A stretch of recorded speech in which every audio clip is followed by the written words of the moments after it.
This is San Francisco today with the orange. That's all the fill.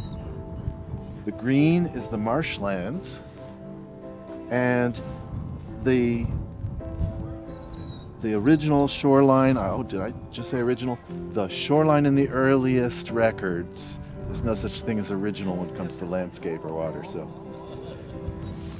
here was a significant bay. That was where the town of San Francisco was created. That's Yerba Buena Cove, or was Yerba Buena Cove, and now it's the area that's now the financial district.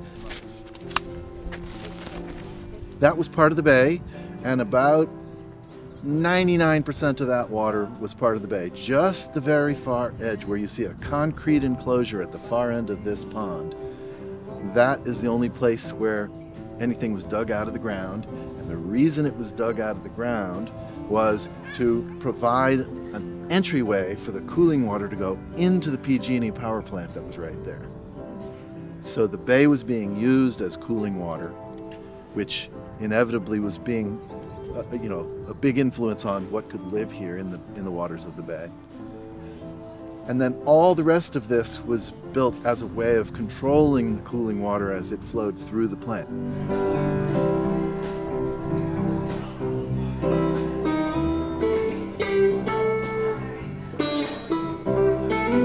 This is one of the few places in San Francisco where it'll be mostly salt, because what happens further inland is the sea level rise is affecting groundwater. There's a layer of salt water intruding into the ground, but it's deep into the ground because it's overwhelmed by a layer of fresh water on top that's pushing outward from the city.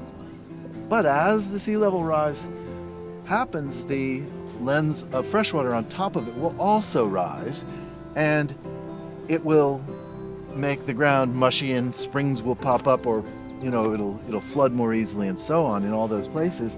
Whereas here, it's just all about saltwater. There's almost no fresh water. Of course, the soils will saturate every winter, but there's almost no fresh water involved in this experiment.